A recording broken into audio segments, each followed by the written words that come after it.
Dear friends, welcome you once again on the German mentor. तो आज का जो टॉपिक है इनडेफिनिट प्रोनोमन, इनडेफिनिट प्रोनाउंस।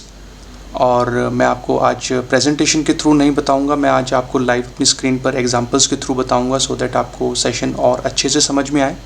अच्छा लगे तो कमेंट करके बताइए, फीडबैक दीजिए, आगे भी शेयर कीजिए, रिकमेंड करिए फ्रेंड्स, ठीक है। पूरा सेशन देखिएगा। तो मैं यहाँ पे साइड बाय साइड टाइप करूँगा, आप देख सकते हैं। तो शुरू करते हैं आज का सेशन। तो मैं यहाँ लिखता हूँ, we use the indefinite pronouns या फिर इनडेफिनिट प्रोनोमन्स, ठीक है, फॉर पर्सन्स एंड थिंग्स, ठीक है, पर्सन्स एंड थिंग्स। तो इनडेफिनिट प्रोनोमन्स को हम पर्सन्स और थिंग्स के लिए यूज़ करते हैं। तो जैसा कि आप जानते ही हैं, हमारा जो पर्सन होता है इसका मतलब होता है डी पर्सोनन, प्लूरल में अगर हम बात करें। और जो आपकी थिंग्स होती हैं इसका मतलब होता है डी ज़ाखन। तो इन वर्ड्स को आप ऐसे वोकेबलरी नोट कर सकते हैं। तो हम वन बाय वन देखेंगे फ्रेंड्स। सबसे पहले हम बात करेंगे पर्सन्स के केस में जो इनडेफिनिट प्रोनाउंस होते हैं वो कौन कौन से होते हैं। तो मैं लिखता हूँ पर्सन्स। तो हमारे बेसिकली 3 इनडेफिनिट प्रोनोमन्स होते हैं पर्सन्स के केस में, ठीक है। सबसे पहले होता है आपका मान, जो आप जानते हैं जिसका मतलब होता है समवन, राइट। और दूसरा हमारा होता है ये मान, इसका मतलब होता है समबडी, राइट। और जो हमारा थर्ड होता है फ्रेंड्स, ये एंटोनिम होता है ये मान का, जो होता है नी मान, इसका मतलब होता है नोबडी, ओके। तो यही है वो 3 इनडेफिनिट प्रोनोमन्स, इनडेफिनिट प्रोनाउंस जो हम यूज़ करते हैं पर्सन्स के केस में। अब जो चीज़ मैं आपको बताने वाला हूँ वो आप ध्यान से सुनिएगा। ये तो हमने देख लिया कि ये हमारे 3 वर्ड्स हैं पर्सन्स के केस में। अब जो हम यूज़ करते हैं ना फ्रेंड्स, इनडेफिनिट प्रोनोमन्स को हम तीनों ही ग्रामर केस में यूज़ कर सकते हैं। तो हमारे 3 ग्रामर केसेस कौन कौन से हैं देखिए। सबसे पहले होता है हमारा नॉमिनेटिव, आप जानते हैं, ठीक है, जहाँ से हम जर्मन पढ़ना शुरू करते हैं। दूसरा हमारा होता है एक्यूजेटिव केस, जो हमारा सेकंड केस होता है। और थर्ड होता है हमारा डाटिव केस, ठीक है। तो मैं जो स्टार्टिंग करूँगा मान के साथ, फिर ये मान के साथ, फिर नी मान के साथ, आपको वन बाय वन बताऊँगा नॉमिनेटिव, एक्यूजेटिव और डाटिव केस में, ठीक है। तो सबसे पहले हम स्टार्टिंग करेंगे मान के साथ, जिसका मतलब होता है समवन, जो आप ऑलरेडी देख चुके हैं, ठीक है। तो नॉमिनेटिव केस के अंदर जो फ्रेंड मान होता है ना, वो मान ही रहता है। नॉमिनेटिव केस में जो मान होता है वो मान ही रहता है। और एक्यूजेटिव केस में जो मान होता है ये बन जाता है आइनन। और डाटिव केस में जो फ्रेंड्स बन जाता है आइनम।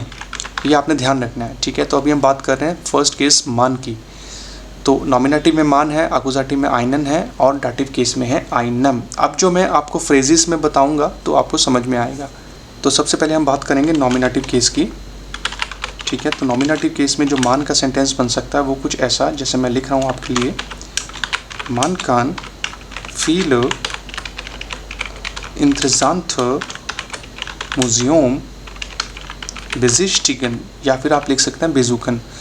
देखिए यहाँ पे जो है मैंने मोडाल वर्ब का यूज़ किया है। जैसे मोडाल वर्ब में आप जानते हैं फ्रेंड्स कि जो सेकंड वर्ब होती है वो जाती है फ्रेज के एंड में, जो बेसिस्टिगन है इस वाले सेंटेंस में। लेकिन नॉमिनेटिव केस है तो मान का मान ही रहेगा, ठीक है।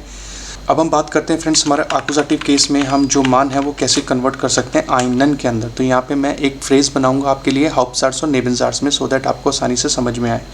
सो बाइस्पिल मैं यहाँ पे लिखता हूँ एस इस्ट इमर शोन। अब देखिए शोन के अंदर मैंने उमलाउट यूज़ नहीं किया, मैं यहाँ पे जो है ए यूज़ किया। तो उमलाउट को आप रिप्लेस कर सकते हैं ए के साथ, ये आप जानते होंगे।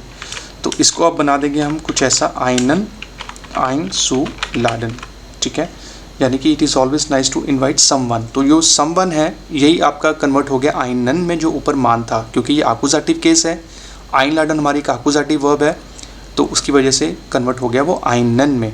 और एक ग्रामर रूल जो है फ्रेंड्स ये भी है कि जब आप सेपरेबल वर्ब यूज़ करते हैं, आइन लाडन हमारी एक्यूजेटिव भी है और एक ट्रेनबारन वर्ब भी है, तो बीच में सू लगाना होता है जब आप नेबेनसाट्स में बनाएंगे।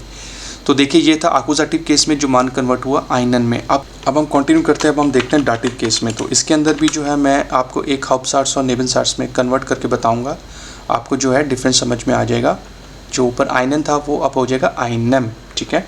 तो मान लीजिए यहाँ पे मैं कुछ ऐसा लिखता हूँ, सेंटेंस मान फ्रैक्ट कॉमा आबर आइनम वेट auf die Frage nie geantwortet, nie geantwortet। तो इसका मतलब ये हुआ someone asked but someone never being answered। तो यहाँ पे antworten आपकी एक डाटिव वर्ब होती है फ्रेंड्स, इसकी वजह से जो कन्वर्ट हो गया आइनम के अंदर, ठीक है। तो ये आप देखिए, सबसे पहले हमने एग्जांपल लिया था मान, समवन, नॉमिनेटिव केस में देखा, आकुजेटिव केस में देखा और आपने डाटिव केस में देखा। तो नॉमिनेटिव में मान, आकुजेटिव में आइनन और डाटिव केस में आइनम। तो आप सेंटेंसेस और भी बना सकते हैं, बस आपको ध्यान रखना है कि कौन से जो ग्रामर जो आपका रूल है उसको कैसे फॉलो करना है, ठीक है। तो ये हो गया आपका यहाँ पे कवर मान। अब हमारा जो इंडेफिनिट प्रोनोमन था सेकंड, वो था ये मान, ठीक है, जिसका मतलब होता है समबडी। अब इसी को सेम हम नॉमिनेटिव, आकुजेटिव और डाटिव में देखेंगे वन बाय वन, तो ये भी आपको समझ में आएगा। सबसे पहले नॉमिनेटिव की अगर बात करें तो मैं यहाँ पे कुछ फ्रेज लिखता हूँ। तो यहाँ पे मैं नॉमिनेटिव का फर्स्ट एग्जांपल लेता हूँ, ये मान हार्ट इम गिफ्राग। तो इसका मतलब बना समवन आस्क्ड फॉर हिम। तो मैंने जो कि सेंटेंस की शुरुआत की है, स्टार्टिंग की है ये मान से ही, तो वो नॉमिनेटिव ही रहेगा। अब देखते हैं हम आकुजेटिव केस में, जो ये मान है वो कन्वर्ट हो जाएगा ये मांडन में, ठीक है। देखिए वो कैसे, आकुजेटिव सेंटेंस में यहाँ पे कुछ ऐसा लिखूँगा कि यहाँ पे मैं एक एग्जांपल आपको बताऊँगा तो आपको समझ में आ जाएगा। zum Beispiel sie wartet seit Stunden auf jemanden। तो ये कन्वर्ट हो गया आपका येमांडन में, क्योंकि यहाँ पे आपकी एक वाटन वर्ब आई, वाटन को कॉन्जुगेट किया मैंने जी के साथ, तो इसका मतलब वो सेंटेंस का she is waiting for someone since hours, ठीक है। अब फ्रेंड्स कंटिन्यू करते हैं। अब हम देखते हैं डाटिव केस में जो येमांड होता है वो कन्वर्ट हो जाता है येमांडम में। zum Beispiel यहाँ पे मैं फ्रेज लिखता हूँ, haben Sie mit jemandem schon gesprochen। तो देखिए यहाँ पे आपकी एक मिट डाटिव वर्ब है, उसकी वजह से ही जो ये मान था वो कन्वर्ट हो गया आपका ये मांडम में। तो इसका मतलब बना have you spoken to someone, और यहाँ पे आपको लास्ट में क्वेश्चन मार्क लगाना है, क्योंकि ये सेंटेंस मैंने पार्टिसिप परफेक्ट के अंदर बनाया था और जो third form of the verb है वो सेंटेंस के एंड में होती है। फ्रेंड्स देखा आपने, ये था ये मान, समबडी, नॉमिनेटिव, आकुजेटिव और डाटिव के अंदर तीन अलग अलग फ्रेज, ये मान, ये मानदन और आपका ये मानडम। अब कंटिन्यू करते हैं। अब हम देखते हैं जो हमारा इंडेफिनिट प्रोनोमन था जो ये मान का ऑपोजिट होता है, दैट इज़ नी मान। तो फ्रेंड्स नी मान का जो मीनिंग है वो आप जानते हैं, that is nobody, nobody. तो सिमिलरली इसको भी हम नॉमिनेटिव, आकुजेटिव और डाटिव के अंदर देखेंगे तो आपको ये भी समझ में आ जाएगा। सबसे पहले नॉमिनेटिव की हम बात करते हैं, तो मैं यहाँ पे बहुत ही सिंपल फ्रेज लिखूँगा, zum Beispiel नी मान is the im house. Okay, तो देखिए मैंने जो सेंटेंस की जो है बिगनिंग वो नीमान से की है, तो वो नीमान ही रहेगा, nobody is there in the house.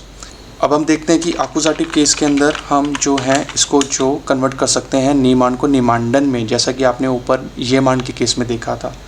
तो आपको समझाने के लिए मैं यहाँ पे एक रैंडम फ्रेज लिखता हूँ, ऑयसर मियर वॉल्टर निमांडन आइन ब्रोट। इसका मतलब बना except me no one wants a bread. तो देखिए यहाँ पे आकुजेटिव केस में नीमान का कन्वर्ट हो गया निमांडन में। अब सिमिलरली हम बात करेंगे डाटिव केस में। तो डाटिव केस में जो एग्जांपल है वो कुछ ऐसा रहेगा आपको समझाने के लिए, वी आर हैवन एस निमांटम एट सेल्ड, यानी we did not tell anyone. तो देखिए यहाँ पे जो है आपका नॉमिनेटिव, आकुजेटिव और डाटिव तीनों ही कवर हो गया फ्रेंड्स, ठीक है, नीमान, निमांटन और निमांटम। तो ये था आपका फ्रेंड्स जब हम इंडेफिनिट प्रोनोमन को यूज़ करते हैं पर्सन्स के केस में, डी पर्सोनन आपने देखा, मान, ये मान और नीमान। अब हम देखेंगे फ्रेंड्स वो कौन से वर्ड्स हैं जो हम यूज़ करते हैं थिंग्स के लिए, जो मैंने आपको बताया था कि ये जाखन के लिए भी यूज़ किया जाता है, ठीक है। अब इसके कौन से वर्ड्स हैं, जैसे आपने मान, ये मान और नीमान देखा था, तो वैसे ही जो जाखन जो थिंग्स के लिए है वो वर्ड्स हम यूज़ करते हैं। सबसे पहला आपका होता है एटवास। एटवास का मतलब होता है समथिंग। दूसरा होता है आलस, जिसका मतलब होता है ऑल। और फ्रेंड जो थर्ड आपका इंडेफिनिट प्रोनोमन होता है थिंग्स के केस में, निक्स, जिसका मतलब होता है नथिंग। अच्छा फ्रेंड्स आपने कंफ्यूज नहीं होना, ये निक्स है, इसके पीछे एक्स्ट्रा एस है, इसका मतलब है नथिंग। एक होता है निश्ट, वो होता है नॉट, ठीक है। तो दोनों वर्ड्स का मतलब अलग अलग है, कंफ्यूज नहीं होना आपने। तो हम सबसे पहले देखेंगे एटवास के केस में, ठीक है, जिसका मतलब होता है समथिंग। तो आप देखिए फ्रेज यहाँ पे मैं लिखता हूँ आपके लिए, तो मैं यहाँ पे कुछ ऐसा लिखता हूँ फ्रेज आपको समझाने के लिए, haben Sie etwas gegessen। ये मैंने क्वेश्चन मार्क में बनाया क्योंकि एक इंटेरोगेटिव सेंटेंस है जिसका मतलब हुआ हैव यू ईटन समथिंग। एक एग्जांपल और देख लेते हैं सो दैट आपको और अच्छे से समझ में आ जाए। एटवास का, Ich muss etwas für meine Kinder einkaufen। जो मतलब है इसका बहुत आसान है, I have two by something for my children. इश मुस एटवास फॉर माइनर किंडर einkaufen। तो फ्रेंड्स ये था आपका एटवास। अच्छा, अब इस वाले जो इंडेफिनिट प्रोनोमन के अंदर जो है ना फ्रेंड्स, वो आपका नॉमिनेटिव, आकुजाटिव और डाटिव कुछ नहीं होता। ये जस्ट आप सिंपल सेंटेंसेस को बना सकते हैं, जो पहले आपने देखा एटवास का।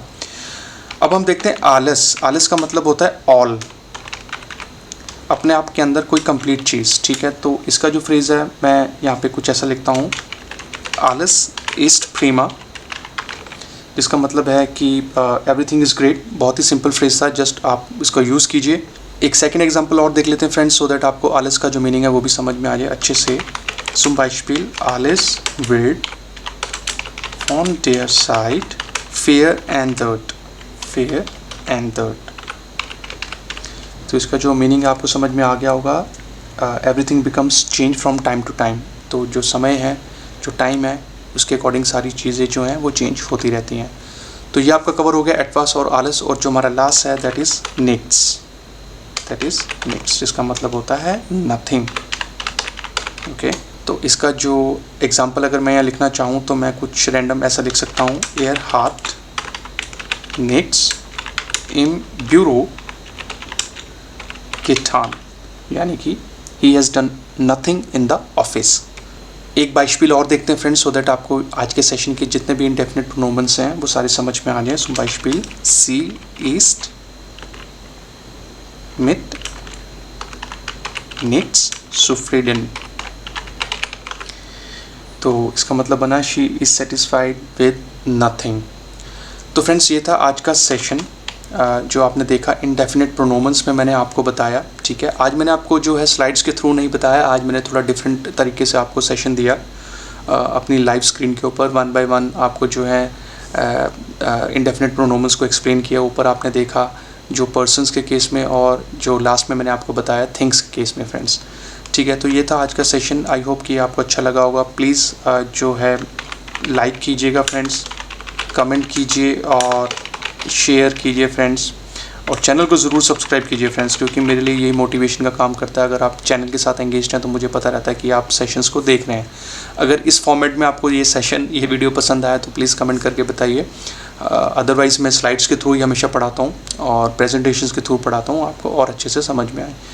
तो जमन पढ़ते रहिए दी जमन मेंटोर पे। मैं हूँ जतिंदर सिंह, मिलूँगा नेक्स्ट वीडियो में, और अपना ध्यान रखिए, सेफ रहिए। बिस्बार, च्यूज़।